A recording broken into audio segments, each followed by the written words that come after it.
নমস্কাৰ, মোৰ নাম কুন্তল ৰাও। মই ২৫ লখিমপুৰ প্ৰাথমিক বিদ্যালয়ত গ্ৰেড 4 পোষ্টত কাম কৰি আছোঁ।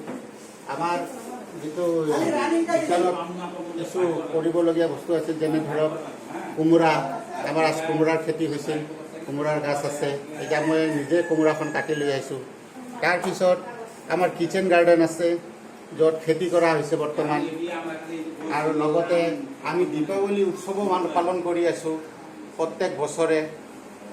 বৃক্ষৰোপণ আৰু আমি আন প্ৰচেচন কাৰ্যসূচীও শিক্ষক ৰাষ্ট্ৰীয় দিৱসত পালন কৰি থাকোঁ। এনে আৰু যি নহওক, আৰু চাবলগীয়া বহুত আছে। আমাৰ ইয়াত অলপ কি হয়, মাতৃগঠৰো বৈঠক হয়। আৰু এইফালে আপুনি চাওক, এইটো আমাৰ প্ৰাতঃ সভা, যিটো আমি ৰাতিপুৱা ৯ বজাত আৰম্ভ হয়। তাৰপিছত আপোনালোকে চাবলৈ পাব যে আমাৰ বিভিন্ন শিক্ষানুষ্ঠানৰ পৰা শিক্ষক আহি আমাৰ বিদ্যালয়ত তেওঁলোকে পাঠদান দিয়ে আৰু প্ৰশিক্ষণ কৰায়। তাৰপিছত আমাৰ ইয়াত চাব যোগা চেণ্টাৰ, যোগৰ দ্বাৰা ল'ৰা ছোৱালীক যোগ শিক্ষা দিয়া হয়। আৰু বৃক্ষৰোপণ কাৰ্যসূচীও কৰা হৈছে এই বছৰ। আৰু লগতে আমাৰ এই আৰক্ষী সঞ্চালকৰ লগতো আমাৰ যোগাযোগ, তেওঁলোকে আহি থাকে, আহি আমাক বিভিন্ন পৰামৰ্শ দিয়ে। আমাৰ বিদ্যালয়ত এতিয়া আমাৰ কুচ কাজ যিটো প্ৰতিযোগিতা হয়, এইটোত আমাৰ দ্বিতীয় স্থান অংশগ্ৰহণ কৰিছে। তেওঁলোকে দ্বিতীয় স্থানত এই বস্তুটো প্ৰাইজটো পাইছে। লগতে পিছৰ বছৰত 18ত এইটো তেওঁলোকে আমাৰ স্কুলে এইটো ইয়াত আমাৰ কলৰ বাগানো কৰা হৈছে। কল ইয়াৰ পৰা কি কয়, ছাত্ৰ ছাত্ৰীও খায়। বৰ্তমান ফুল আহিছে, এইফালেদি আছে। ছাত্ৰ ছাত্ৰী এই কলৰ কি দিয়া হয়। শৰীফুজ্জামান ছাৰে তেওঁ এইখন গাছ ৰুই থৈছে। আজি ধৰক 6 মাহতে ইমানখিনি ডাঙৰ হ'ল।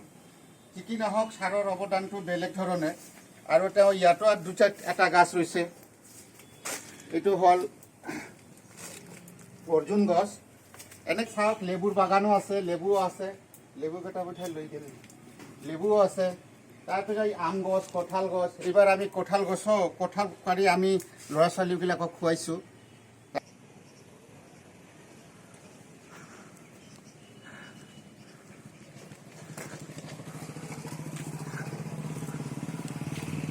এয়া আমাৰ আনাৰসৰ বাগান, পাইনএপল গাৰ্ডেন।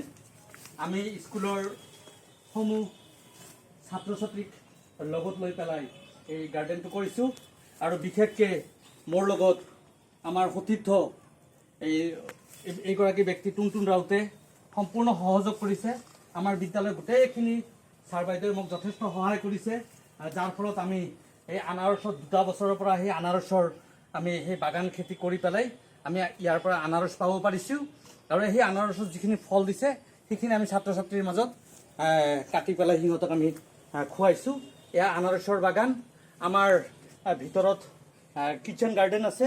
কিচেন গাৰ্ডেনত আমি ছাত্ৰ ছাত্ৰীক সেই কিচেন গাৰ্ডেনৰ আগত আমাৰ সেই কিচেন গাৰ্ডেনৰ বস্তুখিনি ইয়াতে উপলব্ধ আছে। আমি ইয়াৰ পৰা কিচেন গাৰ্ডেনৰ কি কৰি পেলাই ছাত্ৰ ছাত্ৰীক ইয়াৰ পৰাই আমি খাদ্যৰ মধ্যাহ্ন ভোজনৰ ব্যৱস্থা কৰি দিব পাৰিছোঁ। আমাৰ এই বিদ্যালয়খনত আগুৱাই লৈ যোৱাত মোক যিখিনি সহায় সহযোগিতা কৰিছে আমাৰ টুনটুন ৰাউত, আমাৰ প্ৰধান শিক্ষক মহোদয়, তেখেতসকলে যৎপৰ্ণশ্ৰী অশেষ পৰিশ্ৰম কৰি আজি আমি এইখন বিদ্যালয়ক আমি আদৰ্শ বিদ্যালয় হিচাপে প্ৰতিপন্ন কৰিব পাৰিছোঁ। মোৰ এটা আশা আছিল যে মই বিদ্যালয়খনত সৰ্বাংগীন বিকাশৰ ক্ষেত্ৰত, অকল শিক্ষাৰ মাজতে নহয়, সৰ্বাংগীন বিকাশৰ ক্ষেত্ৰত এই বিদ্যালয়খনক যাতে আগৰণুৱা কৰিব পাৰোঁ। আৰু আমি এই বিদ্যালয়খনত লাইব্ৰেৰী আছে, আমি লাইব্ৰেৰীও আপোনালোকক দেখাম, যাতে আমাৰ এই বিদ্যালয়খন যাতে এটা বিদ্যাৰ মন্দিৰ হিচাপে প্ৰতিষ্ঠিত হ'ব পাৰে। আৰু সততাৰে মই যাতে মোৰ সেৱা আগবঢ়াব পাৰোঁ, এইখিনি মই বিদ্যালয়খনৰ ক্ষেত্ৰত নিঃস্বাৰ্থভাৱে সেৱা আগবঢ়াইছোঁ। ইয়াৰ পোৱাৰ কাৰণে নহয়, কিছু কৰাৰ মানসিকতাৰে মই এই সেৱা আগবঢ়াই আছোঁ।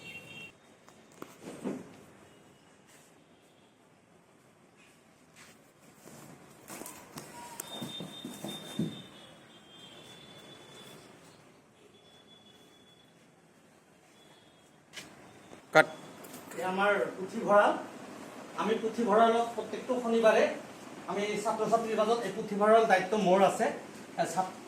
ছাত্ৰ ছাত্ৰীক আমি কিতাপ আদান প্ৰদান কৰা হয় আৰু সিহঁতে কি পঢ়িলে সেই পঢ়াখিনি আমি সিহঁতৰ পৰা আমি শুনি যাওঁ। যাৰ কাৰণে মোৰ সহকৰ্মী আছিলে বিনোদ মেহাৰ, তেখেতে সুধি গৈছিল আৰু মই কিতাপ দি গৈছিলোঁ। এয়া আমাৰ লাইব্ৰেৰী আৰু এই লাইব্ৰেৰীত সহযোগ কৰিছে মোৰ বন্ধু RG পাব্লিকেশ্যনৰ ৰাকেশ গোস্বামী আৰু মোৰ সহকৰ্মী বন্ধু প্ৰাঞ্জল জ্যোতি চক্ৰৱৰ্তীয়। তেখেতে লাইব্ৰেৰীত মোক যথেষ্ট সহায় সহযোগ অৰিহণা আগবঢ়াইছিল। এই হিচাপতে মই ক'ব লাগিব, আমাৰ 4th গ্ৰেড বুলি নহয়, তেখেতে বিদ্যালয়ত অকল 4th গ্ৰেড হিচাপে থকা নাই, তেখেতে মোৰ সম্পাদনাত আমি প্ৰত্যেক বছৰে এখন মেগাজিন বনাওঁ আৰু সেই মেগাজিনখন আপোনালোকে দেখিব পাৰে। এই মেগাজিনখন আমি প্ৰত্যেক বছৰে যেনেকৈ বনাই গৈছিলোঁ, এই মেগাজিন মোৰ সম্পাদনাত আৰু মোৰ হাতৰ মাধ্যমে IAS অফিচাৰে তেখেতে ধুনীয়া বুলি আমাক অভিহিত কৰি গৈছিল। এইটো যোৱা বছৰৰ আমি গুণোৎসৱৰ সময়ত পাইছোঁ আৰু আমি যাৰ ফলত গুণোৎসৱত A+ পাইছিলোঁ আৰু অসমৰ ভিতৰত শ্ৰেষ্ঠ বিদ্যালয় হিচাপে প্ৰতিপন্ন হৈছিলোঁ। 99.9% পাই পেলাই আমাৰ এই বিদ্যালয়খনত আমি গুণোৎসৱত ভাল ফল অৰ্জন কৰিব পাৰিছোঁ। এয়া আমাৰ ছাত্ৰ ছাত্ৰীৰ মাধ্যমত চিত্ৰাংকন প্ৰতিযোগিতা, এয়া আমি প্ৰতীক হিচাপে লৈছিলোঁ। আজি আমাৰ গাইমা বুলি যাক কোৱা যায়, আমি গৰু, এয়া আমি TLM-ত ইউজ কৰোঁ আৰু আমি প্ৰত্যেকটো পাঠ TLM-ৰ সহায়ত দিওঁ। যাৰ কাৰণে আমাৰ TLM পৰ্যাপ্ত, চৰকাৰে TLM দিয়াৰ আগতো আমি পৰ্যাপ্ত TLM-ৰ আমি ব্যৱহাৰ কৰি আমি নিজস্বভাৱেও কিছু TLM-ৰ ব্যৱস্থা কৰিছিলোঁ আৰু সেই TLM-ৰ যোগেদি আমি ছাত্ৰ ছাত্ৰীক পাঠদান আমাৰ খুব সুবিধা হৈছিল আৰু কম সিহঁতে মূল্যবোধৰ শিক্ষা আৰু গুণগত শিক্ষা তেখেতসকলে যাতে পাব পাৰে, এই ক্ষেত্ৰত তেখেতসকলক আমি গুণগতভাৱে আগবঢ়াই লৈ যোৱাত সহায় কৰিছোঁ। আমি প্ৰত্যেক বছৰে প্ৰাচীৰ পত্ৰিকা বনাওঁ। এয়া আমাৰ প্ৰাচীৰ পত্ৰিকা, এইখিনি ৰাখি দিছোঁ যে এইকাৰণে যে আমি এই প্ৰাচীৰ পত্ৰিকাৰ পৰা আমি এখন মেগাজিন ওলাব পাৰিম নেকি, সেয়া আমাৰ চিন্তা চৰ্চা চলি আছে। অহা গুণোৎসৱত আমি 216 লক্ষীপুৰ প্ৰাথমিক বিদ্যালয়ৰ তৰফৰ পৰা এখন মেগাজিন ওলোৱাৰ যোজা কৰিছোঁ আৰু সেইটোত মই ইয়াত এটা ভূমিকা লৈছোঁ আৰু প্ৰধান শিক্ষকেও যথেষ্ট মোক সহায় কৰি আছে, লগতে সহকৰ্মী শিক্ষকবৃন্দ কি কৰি আছে। কিন্তু এই ক্ষেত্ৰত মই যদি এটা কথা স্বীকাৰ কৰিব লাগিব, তেখেতে মোৰ বন্ধু, সেই হিচাপে টুনটুন ৰাউত অকল 4th গ্ৰেড কৰ্মচাৰীয়ে নহয়, স্কুলখনৰ সৰ্বাংগীন বিকাশৰ ক্ষেত্ৰতো তেখেতে মোক অগ্ৰণী ভূমিকা আগবঢ়াই আছে আৰু বিদ্যালয়খন মই বিচৰা ধৰণে তেখেতক মই যেতিয়াই বিচাৰোঁ তেখেতে পাওঁ আৰু যাৰ ফলত মোৰ কৰ্ম প্ৰেৰণা বাঢ়ি গৈছে আৰু যাতে অসমৰ ভিতৰত শ্ৰেষ্ঠ বিদ্যালয় হিচাপে আৰু আদৰ্শ বিদ্যালয় হিচাপে যাতে এই বিদ্যালয়খন আগবাঢ়ি যায়, এয়া কামনা কৰিলোঁ। ধন্যবাদ।